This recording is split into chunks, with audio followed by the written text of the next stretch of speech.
But I'm in Devonshire Green today. We've got another Kill the Bill protest. I hear this is going to be an even bigger one than the last one we were at. There was a good turnout at the last one, probably a couple of hundred people at least. Don't know what the turnout will be like today. So I hear there might be some speeches, and I hear there's a samba band, and I hear there's going to be a 9-foot skeleton. Don't quite know the story behind the skeleton yet, but I'm assuming it belongs to Extinction Rebellion. It's a nice warm sunny day here in Sheffield. Well, it's cold earlier, it's warm now. Just had a wander around the city centre and we've seen plenty of people out enjoying themselves.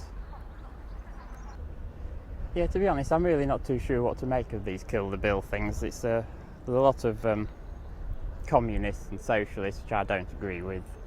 But still, I don't agree with the new policing bill. I think the police have more than enough powers already. We don't need to give them any more. I've not actually seen many policemen around today. I saw some horses earlier down near the city centre.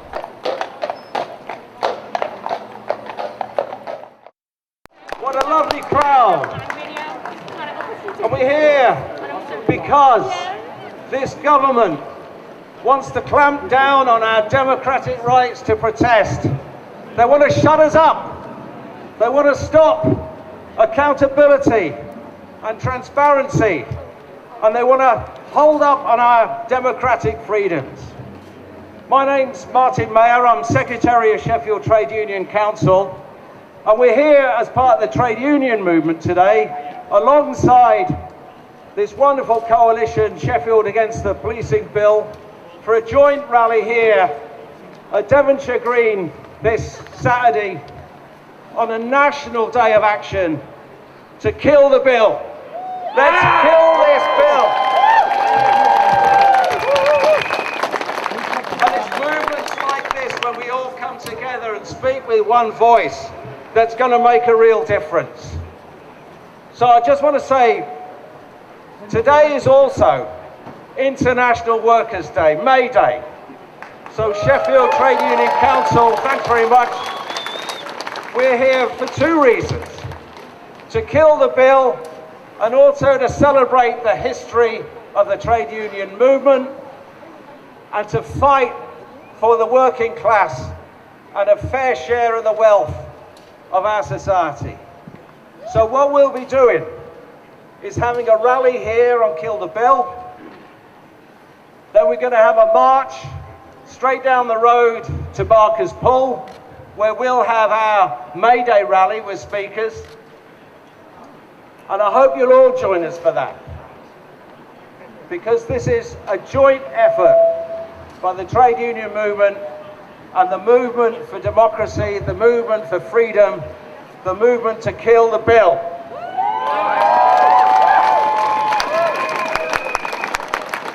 I'll let you tell me what you're doing here then. Yes, so today we're here as part of the May Day protest and as part of Sheffield Against the Police Bill, just to continue the demonstrations that have been going on to hopefully stop the bill that they want to introduce. Do you think the police have enough powers already? I think they have more than enough powers already, and I don't trust what they would do if they had more.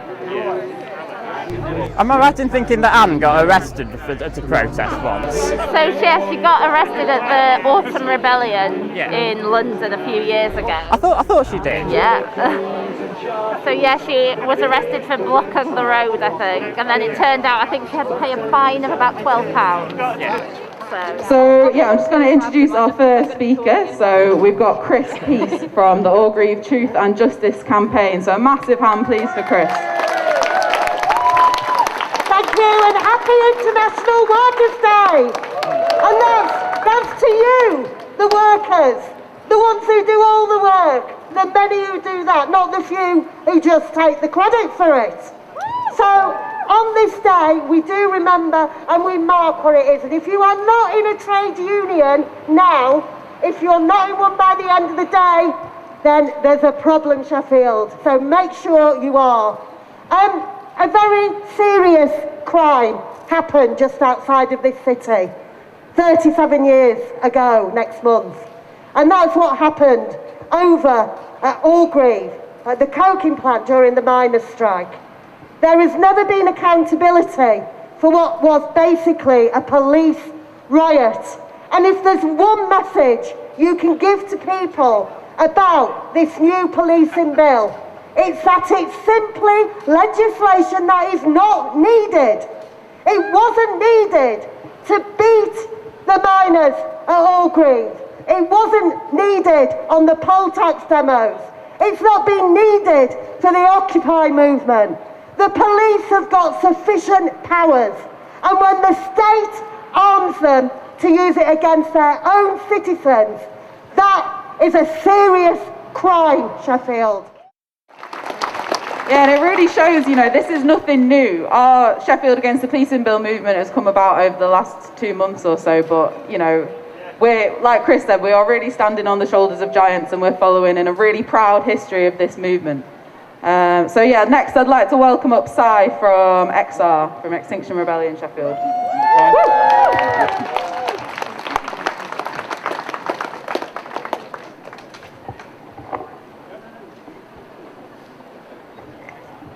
Hi everyone, and it's a real pleasure to be here on this day. May Day, is that better? Yeah, but let's be honest, we'd be here anyway, because we have to be. We each have an emergency, and we know that fundamental change is needed, and rights need to be recognised and protected. Workers recognise the threat to pay, conditions, security and services, as this government makes us pay for their failures to manage the pandemic. Women can see rights that have been hard fought for, being set back 25 years, and there is need to end the ever-increasing male violence. The BAME community, united by the killing of George Floyd and Daunte Wright, know that among the 1,400 deaths in UK police custody, a disproportionately large number of them are black and brown. And then there is an institutionally and structurally racist society to take apart. And yes, that includes the police service, which have no right to claim that they have been reformed, when we know that it's black men who are at least 9 times more likely to be stopped and searched. And this police bill will do nothing but exacerbate this. And I am here in part as a representative of Extinction Rebellion Justice Group. So in my part, the emergency is the existential threat to humanity of the climate and ecological crisis. Something that itself has impact far more severely on the lives of already exploited peoples right now throughout the global south. But we're not here for our individual emergencies, we're here for all of our emergencies. And the police and courts and sentencing bill has brought us all together, spontaneously and with rage, during the midst of lockdown, so there's something that will be welcomed in that. And for every person here knows that it's only through grassroots activism and protests on the streets that those with power, those who control what we can and can't do, those who extract vast riches from our lives, will ever be forced to listen. And I'm minded by the message which the former slave and abolitionist Frederick Douglass said: power concedes nothing without a demand. And only through protests on the streets with civil disobedience can those demands be made to ring in the ears of the rich and powerful. But we also know that our right to protest was never really a right. It is something that we have fought for. And on many occasions, we have met fierce resistance from the police and from the state, who will do pretty much whatever is needed to let us know just exactly the limit of that right. So in Bristol a few weeks ago, people were gassed, struck to the ground, broken bones, destroying property, and yet the police had the audacity to claim it's them that were suffering, a lie that didn't even make the week. When we confronted their violence with our resolute non-violence, our complicit media were no longer interested in the story. Yet on the streets, with non-violent direct action and mass civil disobedience, we can tell a very different story to the one that the media pump out. We can tell the stories of communities uniting to address their problems.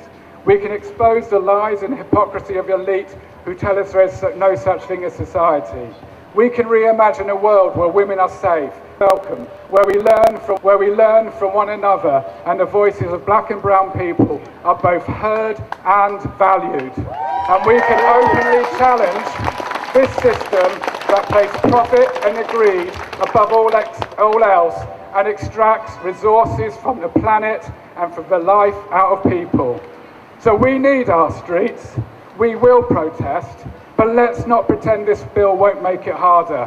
When Exiles sprung onto the streets in London in April and October of 2019 and could be pushed aside for 2 glorious weeks, that rang alarm bells. When Black Lives Matter took to the streets in large numbers last year and said loud and clear that no longer would institutional racism be tolerated, that rang alarm bells. When thousands of women took to Clapham Common to mourn the killing of Sarah Everard, that rang alarm bells. Our actions on the streets brought moments of real change. Business leaders started to ask, how do they decolonise their boardrooms? Fossil fuel companies realised that open climate denial would no longer work. For a moment, there was the opportunity to begin the conversations that we have been demanding for decades. That really rang alarm bells. Hi everyone, my name's Sam Moorcroft. I'm Vice President of Sheffield TEC, and it's a huge privilege to be able to say to you all today, Happy International Workers' Day! Today is a day where we celebrate class struggle around the world and we remind ourselves what we're fighting for. We're fighting for a world where every day is International Workers' Day. But what should be a day of celebration is not a happy day, comrades, because in the trade union movement we have a problem. This policing bill seeks to further restrict our right to organise, our right to protest, our right to mobilise, our right to defend our communities and our working conditions. And it's not a new thing. We've seen years upon years, decades even, of restricting of the right of workers to organise, to campaign, to march and to strike back against the bosses. In this country, you have to give your employer 2 weeks' notice before you go on strike. You have to pass a threshold barrier when you have a ballot for industrial action. You're only allowed 6 people on a picket line. All of these laws are designed to restrict our ability to fight back. We are fighting in the trade union movement at the moment with one hand tied behind our back because of this anti-union, anti-protest legislation. And now they want to give the police powers to decide when your protest can start, when your protest can finish, how much noise your protest can make, and they want to give police the power to say that if your protest annoys someone, then that protest should be shut down. So I'm a trade union branch officer. Now if my employer threatens redundancies to our members, and we decide in response to have a protest outside our workplace, this bill would give our employer the power to say to the police, this is causing an annoyance and I want you to shut this down. And that's why we cannot allow this policing bill. The first trade unions were illegal. The first strikes were illegal.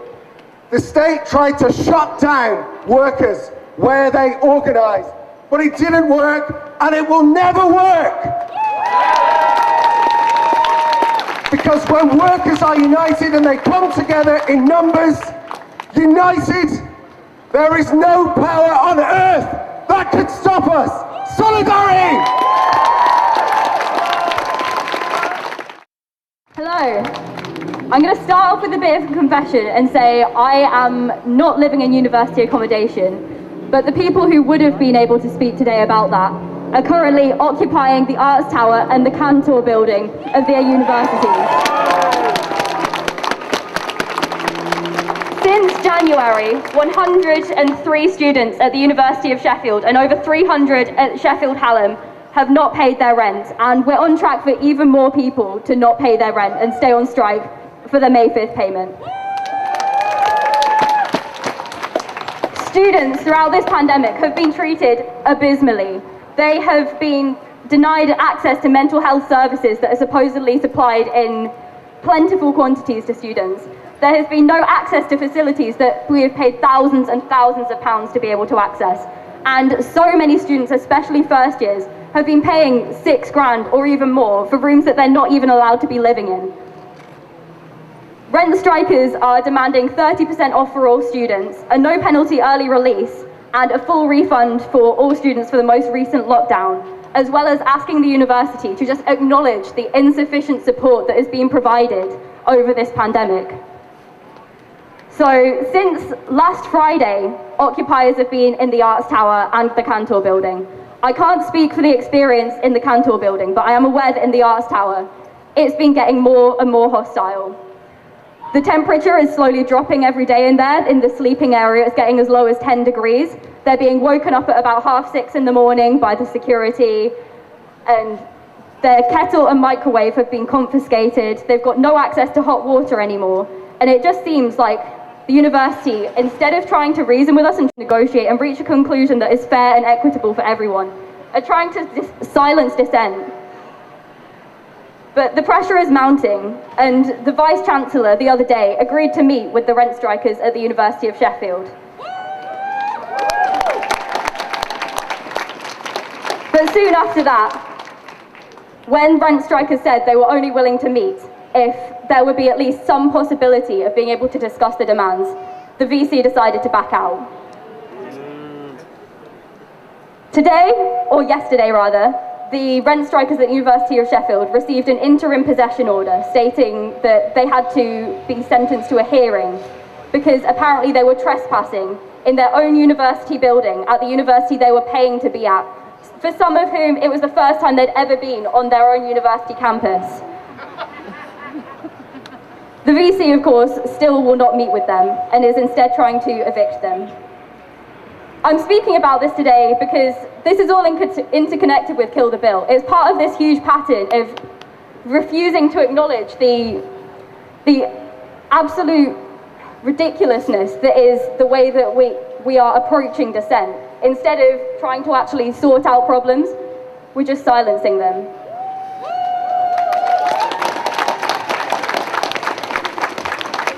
But the rent strikers are not just going to let this slide. When the IPO comes in, they will have to leave, but that's not the end of it. We're still pushing really, really hard for as many people as possible living in university accommodation to cancel their direct debit on May the 5th. Make sure that you sign the Google form, and don't let the university get away with this. Okay, second to last, we're going to hear from Patrick, who is with Youth Strike for Climate. Hi, thank you everyone for coming. It's so beautiful to see so many people out here standing in solidarity on International Workers' Day. I just want to say before I speak that what I'm going to say is not the official position of Youth Strike for Climate. These are just my ideas and thoughts. I believe capitalism is killing the planet. When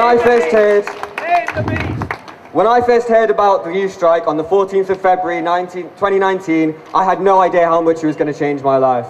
But even by the end of that day, things were not the same. We had used school printers to print off roughly 1,500 leaflets calling for people to join the demonstration the day after, and word spread like wildfire. We saw students running up and down corridors chanting strike, and in lessons we had people going from table to table, arguing for people to walk out of school the next day.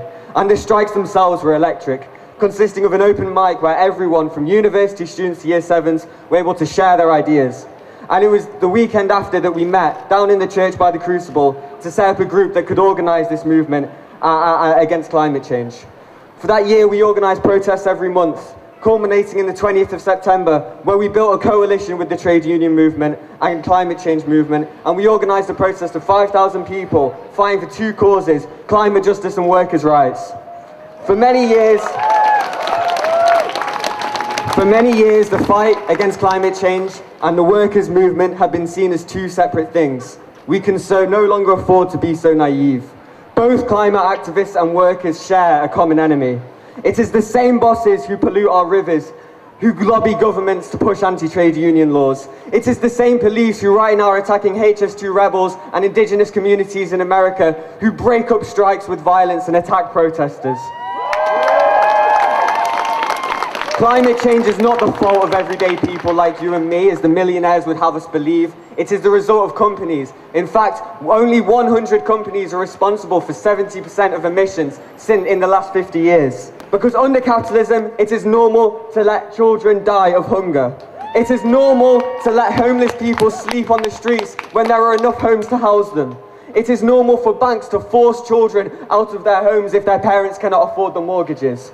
The wealth of the rich can only exist through the exploitation of the workers and the planet, especially in the global south.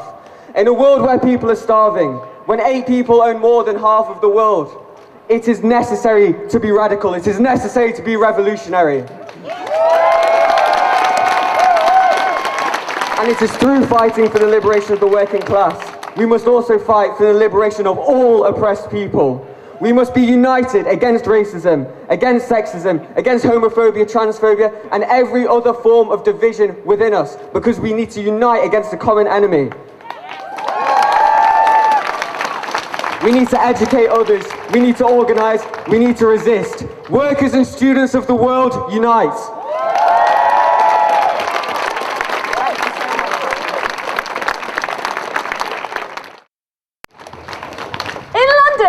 A Metropolitan Police officer beat a 17-year-old black girl with special needs 34 times with just a baton. He was only just sacked. That was in 2019. Do we want to give them more power? No! We need to kill this bill.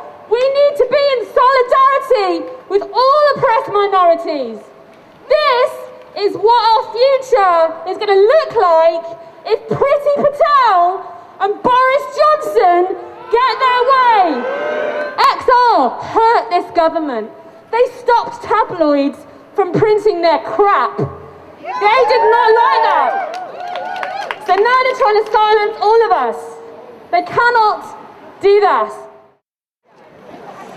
Can I ask you to, as far as possible, keep socially distanced for your safety? It also makes us look a lot bigger if we do that.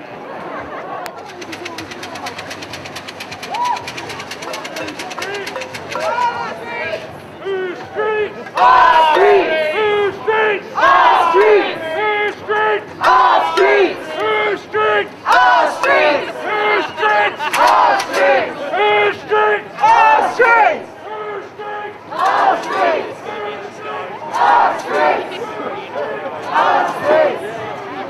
Our streets! Our streets! Get cold! Tell him whose street is it?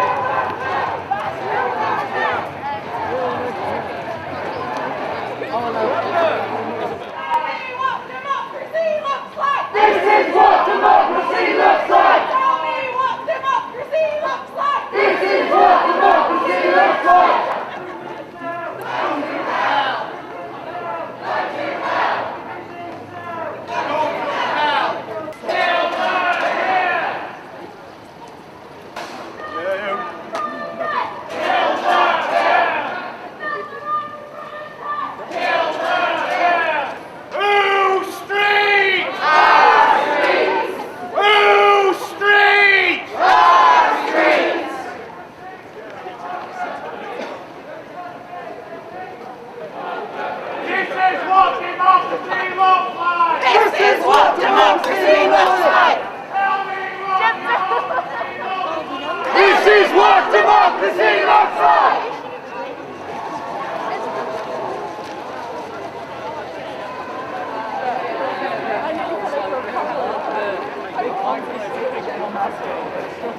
So what department are you in?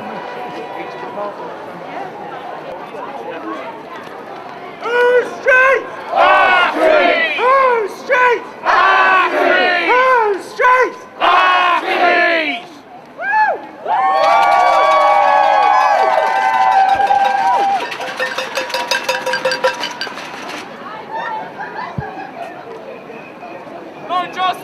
no peace! Fuck the police!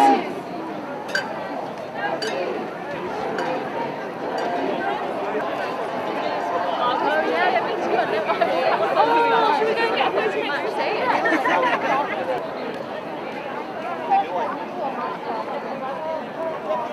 don't know the words.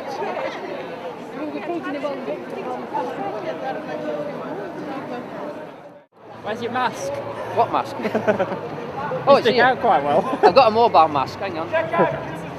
So, this is what you do when you've got no mask. Yeah. Good idea. So you want to fight for freedom, aren't you?